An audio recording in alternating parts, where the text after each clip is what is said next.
What is up, YouTube fam? That was goofy, but we're back 9, Birdie Talks. If you guys missed the front 9, my brother's interviewing me. We're having a great time with it. We're at Lula, the Red Hawk course, having a good time. Quite a few trees hit, quite some rough. But we're gonna dive into the back 9 of Birdie Talks. But before we dive in, I have to ask, Chris, Mr. Shaman, how you doing? So catch me if I fall.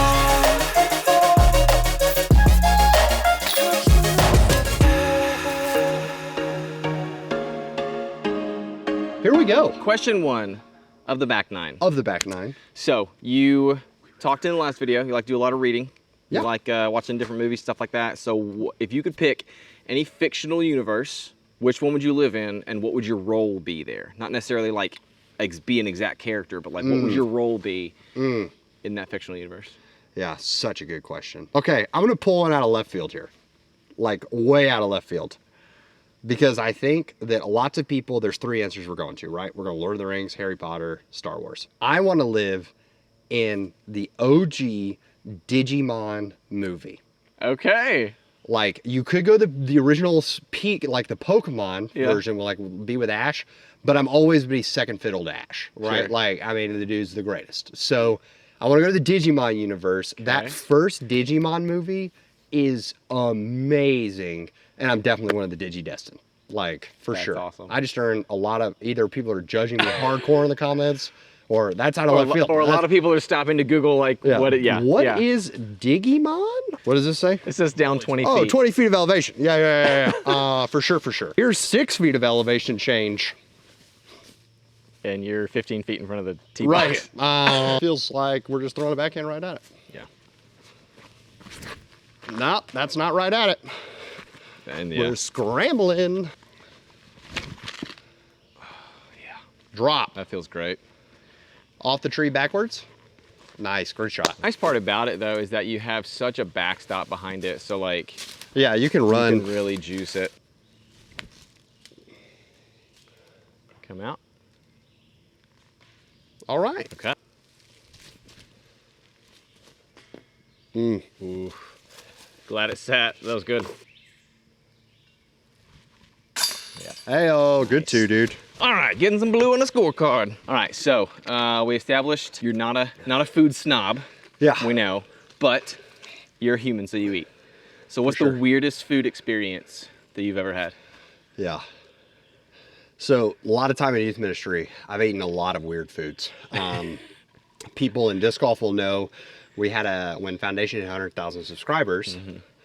If you donated, I think at first it was $75 and they moved it up.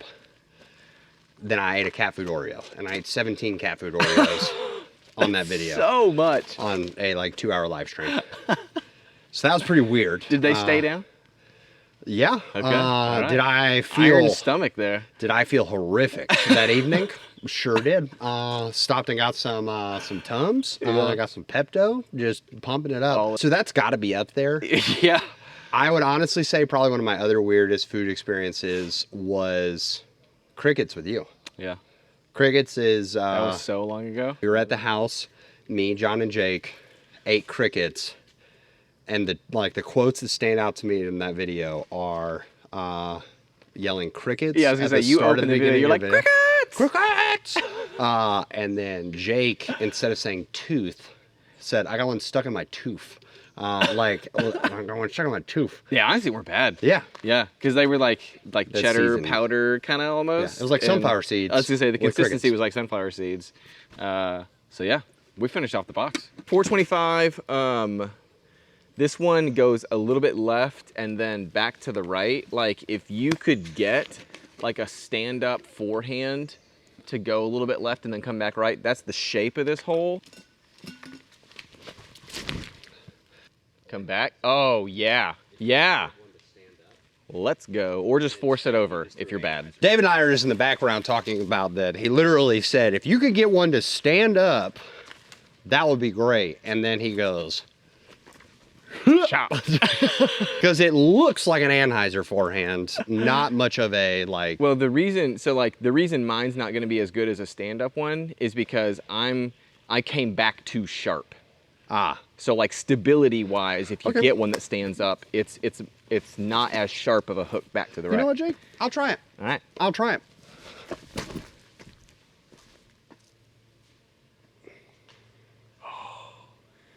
If you were 2 feet left, that was the shape, though.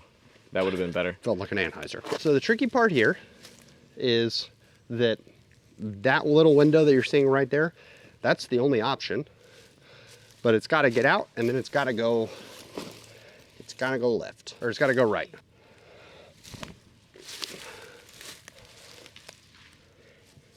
Best I could do from there. Oh. He's putting. Okay. That should be fine. All right.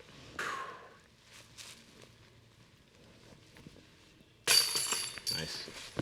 Disc catcher, she tried to go through. Hole 12. Hole 12. So we talked about some fictional places, Okay. real places. What's Yeah. your bucket list, vacation, dream vacation spot, and what do you do there? Man, number one place I want to go in the world is Tokyo. I want to go to Tokyo so bad. Number 2 is Minnesota. That one feels a lot more achievable. The claim is, based on what we answered in the first video, my claim is I'm the biggest Minnesota sports fan you'll ever meet that's never been to Minnesota. It's true. But yeah, Tokyo, there are some really cool, they have these like, I want to call them like experience malls, but they have like arcades and like batting cages. Think Dave and Buster's, Yeah. but better. Okay. And there's a bunch of them, and it's like $10, and you get in, and you can pay. You can play anything you want. Go do anything? Like, Wow. You can play That's as sick. many rounds of like in the batting cages you want. They've got so much stuff. So there's Heck a bunch yeah. of those. I want to sleep in a pod. Okay. I want to do one of the pod hotels. I don't know if they're gonna have one your size. The cheaper the better. You know, I want to like wake up and be like, what's in here? Oh, is there some cockroaches? That's kind of cool. Eat some ramen Yes. for sure. Go to the Studio Ghibli Museum. That would be cool. Yeah, and then I like, they have great disc golf, I've heard, in Okay. Tokyo. Yeah, I want to spend like a week in Tokyo. That would be the goal. And Nice. just a crummy pod hotel Yeah. every night. And just bum it. Yeah. That's great. It'd be great. I love it. All right, 201 feet. Good news is only 6 feet of elevation change. So hard dog leg left, Raccoon Alley. We haven't really talked about the names of the holes. Very clever. Brad, ABB would love this course because it's Red Hawk Ridge. ABB on his tattoo sleeve has a red hawk. Boom. There's a cluster of trees with a little sign. I don't know if Sci Guy can see it and zoom in on it, but there's that cluster of trees. You basically want to push at it and then fade just inside, and it looks like that is Circle's Edge. I think that I'm just gonna go something a little flippier on a ton of hyzer and get the hyzer that way. We'll see.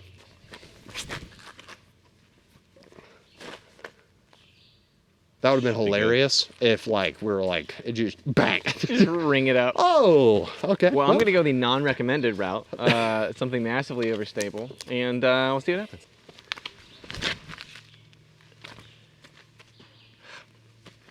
Oh, okay. And I you actually pushed go you too straight. Yeah, that's wild that we've done this.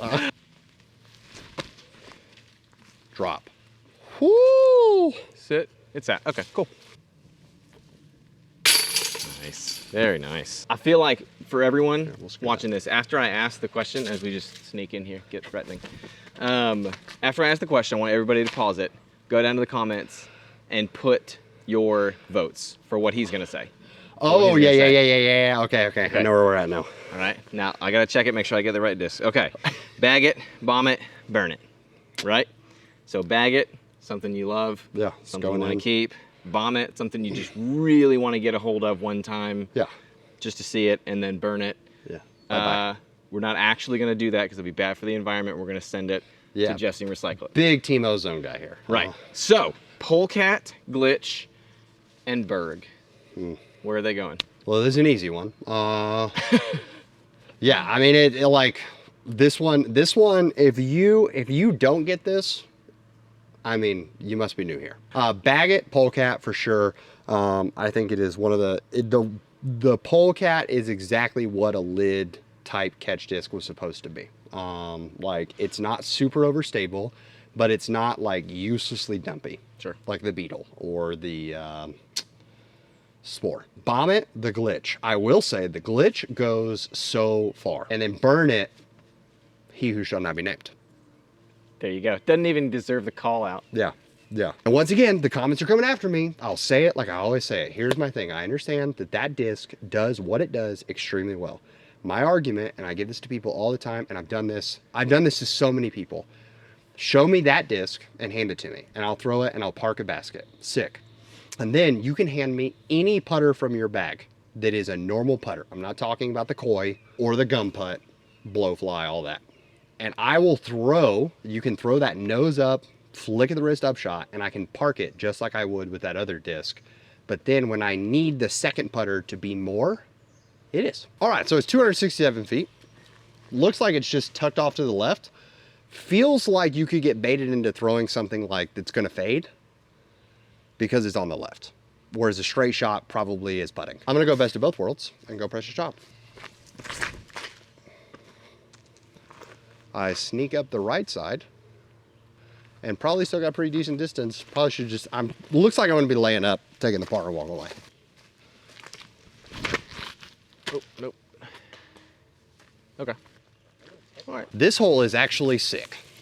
It's I like fun. this hole a lot. And like you can see how much work Jody had to do based on all these stumps. Yeah. Like he created a fairway where there was nothing. Yeah. Like Jody's the man. Huge props to him. And also to Jody. You think about like the tee pads here.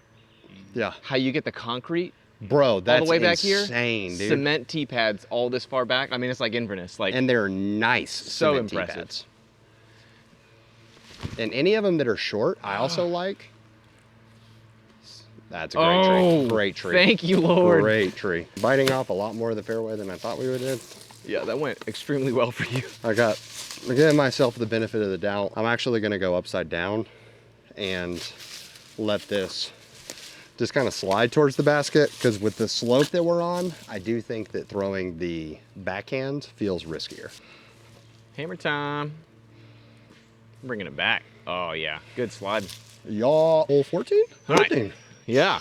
So, you talked about a lot of podcasts that you listen to. You said you want to be a consumer before you're a producer, which is great. Knowing the craft and all that. Yeah. We have watched just an embarrassing amount of YouTube over our lives.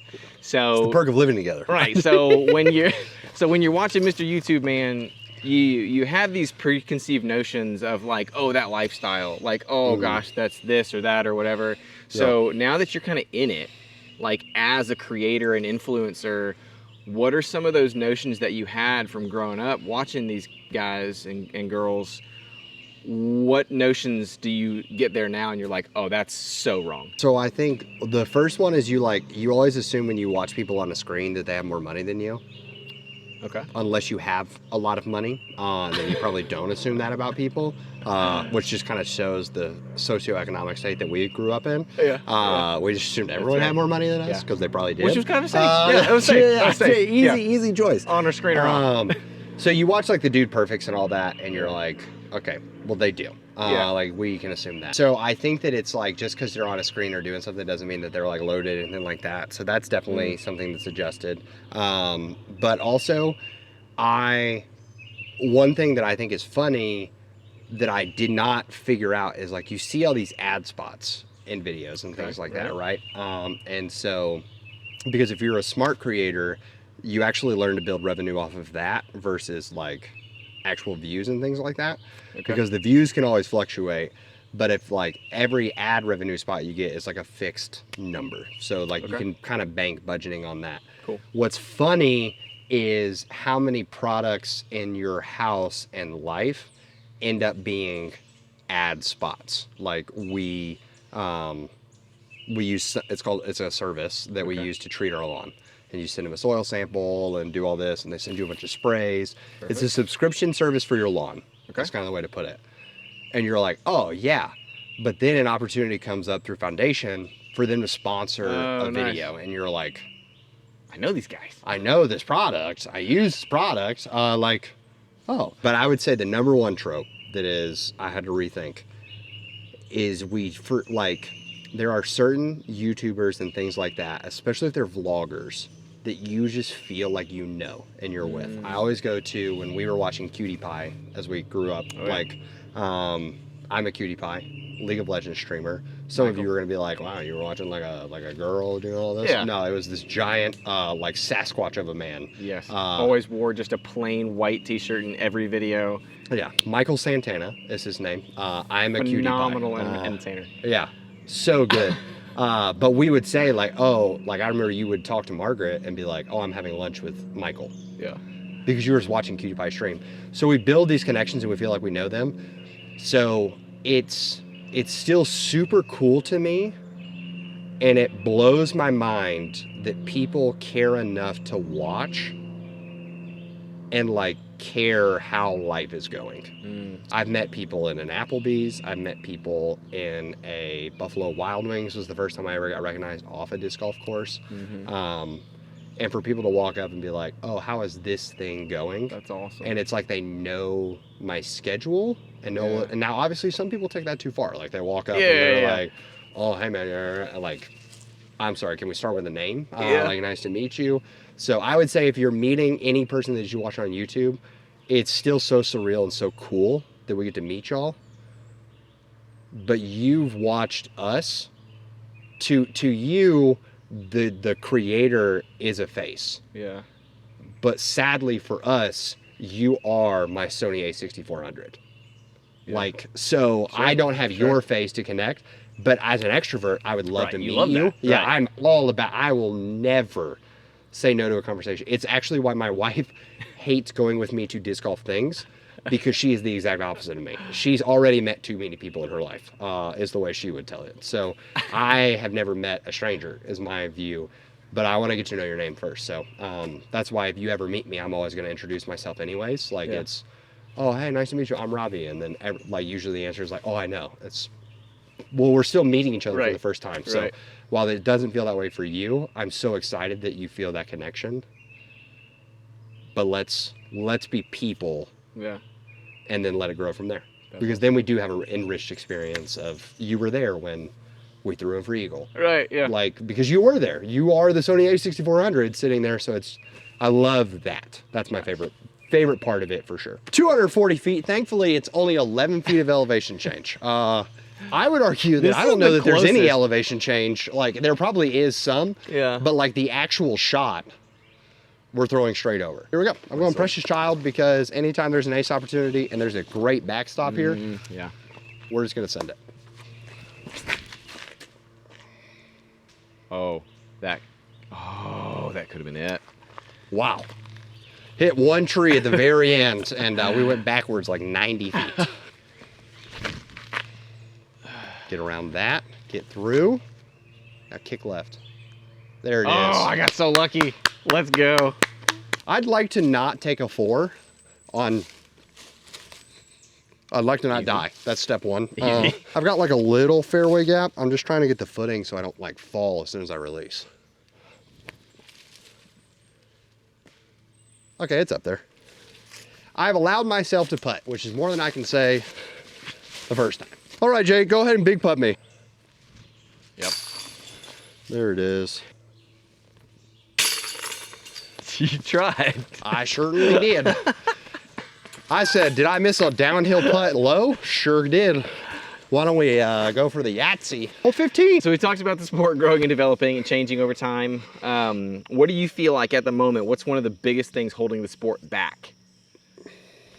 And whatever that question means to you, whether it's in the eyes of people who enjoy it already or in the eyes of people who look at it from the outside. Like, what do you think is the biggest thing holding it back? So it's tough because for any sport to grow, competition has to exist. So the competition scene has to grow. But I think that at least 60% of people that play disc golf in their life will never play a sanctioned tournament. I almost feel like that's low. I mean, yeah, like I don't know. Because you look at, there's like less than 100,000 active PDGA members. Okay. And just because you had active PDGA membership also doesn't mean that you're playing tournaments. Sure. That has to grow. How it does that, tough. Like, I love that certain organizations are putting on more events and things like that, but for some people, they're like, you're clogging up. There's too many events. So, and I would agree with that. Like, events aren't filling anymore because there's a lot of events. But saying that, I do think one of the things holding us back right now is how much emphasis manufacturers and people are putting on the Pro Tour. Because I go to a world of, I remember you telling me about Jomez and me being like, huh? What? Like, you were like, yeah, like Ken Klima, like that dude whose name's on your Firebird. I think that we put this huge emphasis on the Pro Tour, whereas so many people that play golf have no idea what the Pro Tour is and really don't care about the Pro Tour. Yeah. So it's like, I don't know. If the Pro Tour grows, more money comes into the sport, which helps Right. grow things. So you get attraction that way. So it's a real catch-22 because I'm someone trying to, I mean, the whole channel, we talked about this, I think in this half of the video as well, is I care about seeing the participation side grow. Like that's what I'm invested in that. More people enjoying and attacking the course better. But I see the value of the Pro Tour. I see the value of the Pro Tour for sure. Yeah. It's just I think that like, instead of outreach programs in schools, we're spending an extra $70,000 to pay the salary of someone on the Pro Tour who barely ever cashes. Yeah. All right, hole 15, 430. This is such a fun, like picturesque shot. So you've got the water here. Really shouldn't come into play. But when you get down to that tree on the left side where you can see that white down there is actually a big sand kind of pile there. To the left of that is a little like creek bed junk. You don't want to end there. I'm gonna go Star Beast, super downhill. 430, probably 20 feet of elevation change. Okay. Right in his backswing, that's my bad.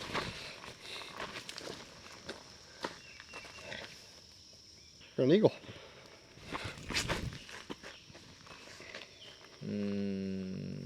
Hit that tree and stop.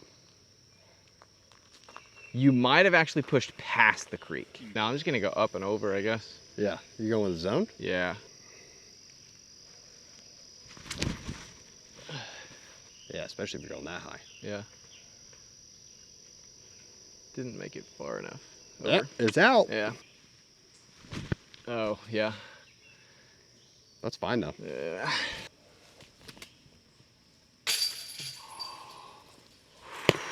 That was still good. My soul. At least you didn't do that from this close. My soul. All right. All right. Hole 16. Hole 16. 3 holes left. So, we talked about, influencers being, influencing and all that. And you have a degree in philosophy. So Yep. you know a bunch of dead guys. I do. Heard but- of a lot of. I don't know a lot of dead Oh, that's guys. true. That's true. Like we Yeah. talked about. Yeah. I haven't Yeah. met them. Yeah, that's true. They wouldn't know you. Of a living people currently alive, who do you feel like you're most influenced by? The top person who's influenced you, and what is different about you because of them? That's a great question. That's a really good question. Kudos. It probably feels like a cop out to some, and to some it's, I understand that like based on family trauma and things like that. I would say my dad. So fun fact, people ask, like, I think I've answered it in a Q&A before, but my name is Dennis Robert Crawford II, named after my dad. Not because he wanted to like do family lineage or anything like that. He just literally couldn't come up with a better name. Not because also he was like narcissistic. He was like, my name is kind of great. No, so They won't let us leave the hospital until we name this baby. we gotta name this kid. So, and our other son's at home crying already. So, Dennis Robert Crawford II. And for a long time, I resented my dad. I like fought with him, and even to this day, I still like butt heads with my dad sometimes. But I think I am Dennis Robert Crawford II, like so much in my soul. If you spend time with both of us, especially together, he really is me in the future. So I would say I get a lot of my sarcasm from my dad. I get a lot of my generosity from my dad in terms of like we joked about it earlier in terms of like, we just assumed everyone was more wealthy than us. But like, I'll never forget my dad saying like, there was a day where it was like, we couldn't go get fast food because we didn't have the money for it. But then we had a family gathering and we paid for bowling for everyone. And I remember looking at my dad and being like, I literally asked him like, why did you do that? Because like, aunts and uncles, they probably can afford to bowl, and like we can't even go get McDonald's. And he was like, son, sometimes you have to spend your resources where it's better to use them. And it was like, okay, getting McDonald's for us was not worth not being able to help gift that experience to other people. So Dad modeled that from a young age. Like, even if you don't have a lot of resources, you can be generous no matter how many resources you have. Always, yeah. So I love that. I got my hard-headedness from my dad, for sure. A lot of opinions from my dad. But also, like, if I were to go on the pro tour tomorrow, I suddenly got better. I could throw backhands without fearing the right OB at New London. The person I would want to come tour with me and caddy with me is my dad. Yeah. I would want to be able to pay for his retirement so that he could come do that. So, awesome. yeah, Thank love you. that guy. I look forward to that influence on my kids. So this hole is another one that I absolutely love.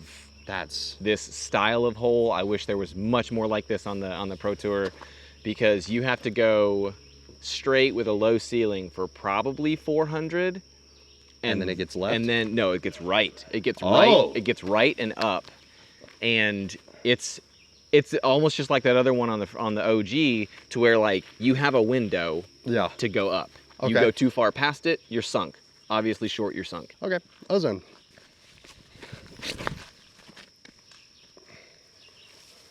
That's so nice. That's beautiful. Gave that one the beans. Soda. Ooh. Okay. Back of the fairway. Hey! Middle of the fairway. Yep. Ooh. Yep. What was that? That was that Royal Grand Trust. The trust. Yeah. Disc is here.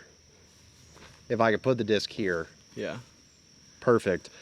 But the thought is, like, I could go the forehand here. The forehand shot makes more sense from the lie, but it's a harder shot to execute, I feel like, than if I just throw this and it goes dead straight and it hits that back wall, it's going to drop. Right. And I'm good. I still have the trimmer in the bag because the ozone is not as flippy as the trimmer. The goal is super flippy, 6-5 minus 4-1. Throw it at the two trees, one at the first one, and see if she won't flip up.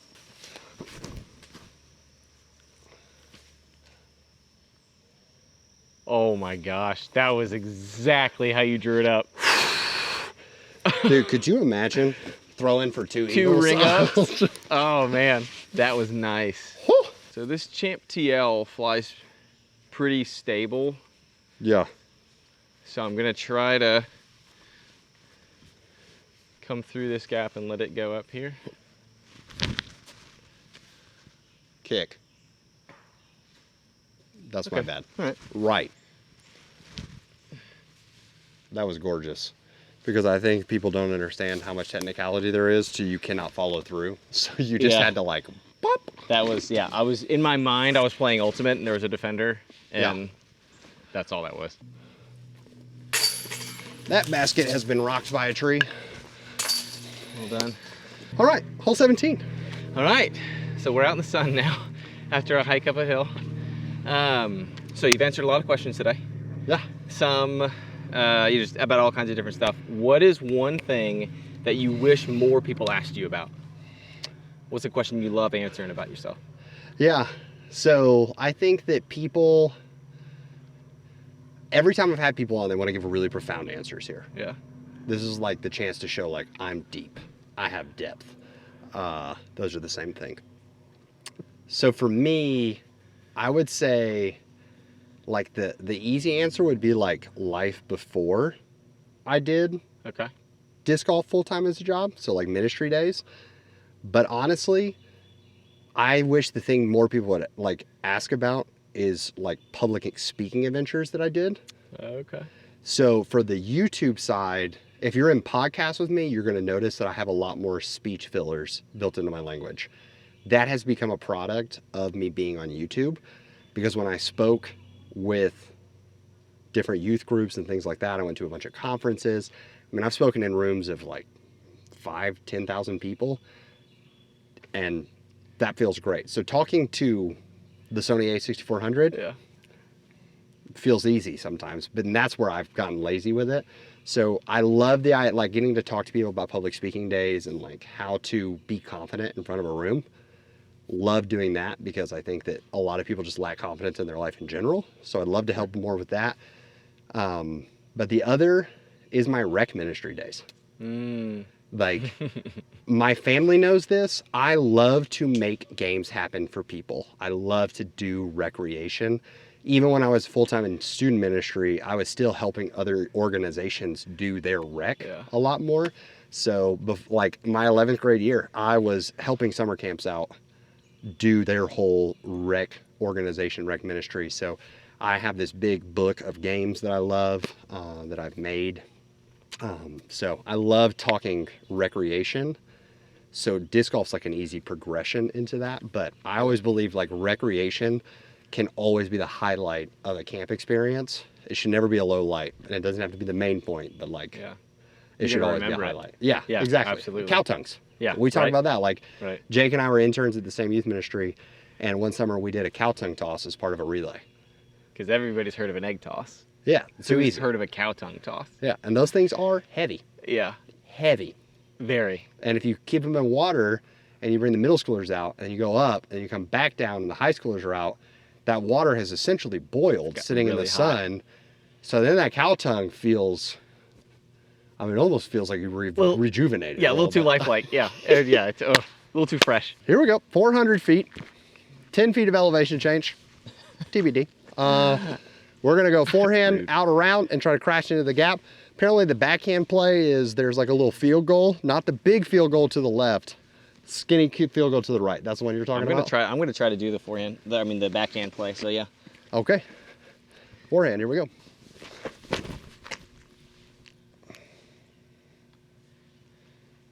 Short. Really short. I got nervous. Keep turning. Yeah. Keep turning. Yeah. That seems great. I'm extremely happy with that. I'm going to be a little outside circle, but that seems great. I feel great good about shot. that.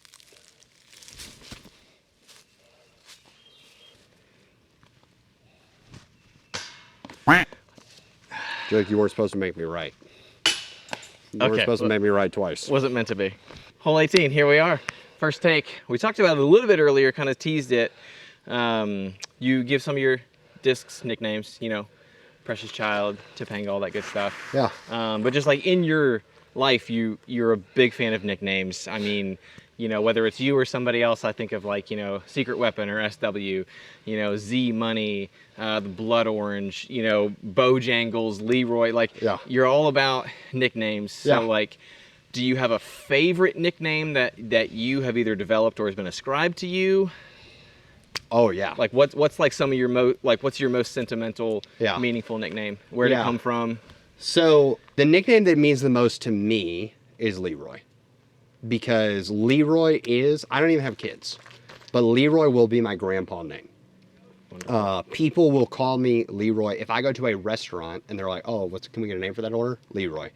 And then I always make people feel bad when they're like, oh, like Leroy Jenkins. And I'm like, no, I'm from Georgia. It's a family name. And they're like, I'm so sorry. I just offended him. But yeah, so I love that. And so like I have to, there's Nukes in Vestavia Hills. When I walked into that place when I was in ministry, I walked in and they were like, oh, hey, Mr. Leroy, nice to see you again. Do you want the Nukes queue? Like, that's what I want to be. I want to be known as that. Yeah. But the dream is it's my grandpa name. As soon as I have a grandkid, I will no longer listen to the name Robbie. That is gone. It's dead to me. It's Leroy. And like I already said, my name is Dennis Robert Crawford II. So I love Leroy. I love leaning into it because I want that day, grandparents' day at school. And they walk up and they're like, this is my pap-pop. This is my papa. This is my pappy. This is my grandpa. This is Leroy. Oh, is that your name? No. No. No, it's just Leroy. I'll be Leroy wearing Hawaiian shirts. And where did it come from? You know, great question. Truly, I think it came from Leroy Jenkins. I think it actually did come from that. And I was like, that's a great name. And I leaned into it because I used to, Bojangles is my like username on all video games and everything. Mm-hmm. And that came from me and a friend named Nick Sita decided we want to start a polka band when we were in high school. And we were like, we're going to come up with cool polka names. So I was Bojangles Schliemanheimen. I don't know why that has to do with polka, but Bojangles was there. So that's, on all of those. So, I mean, so beautiful. It's just right there. It's just right there. And of course, headwind. I'm gonna go eagle and just try to throw it out there and see what we can do.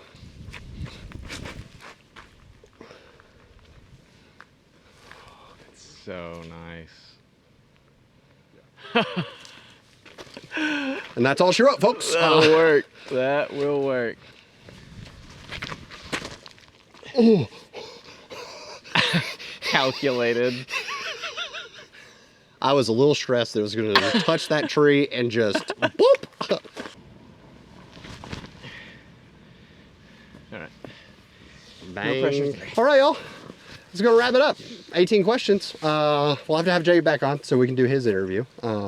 So we'll do it in like what, 2026? 2020? No. Yeah, that's the pace we're at. Yeah. That's the pace we're at. Yeah. Yeah. No, it's good. I would say holidays, but we know this year's holidays are not going to work. I'm just going to go ahead and write that one off. Priorities. So thank you so much. Seriously, great questions. That was a blast. It was super fun. I know I probably missed some great questions, so throw them down in the comments. Yeah, I'll respond. Yeah, absolutely. That'll be good. So Yeah. hope you guys have a wonderful rest of your day. Thank you so much for tuning in. Please make it fantastic for someone else too. But for now, we're going to leave you with the birdie.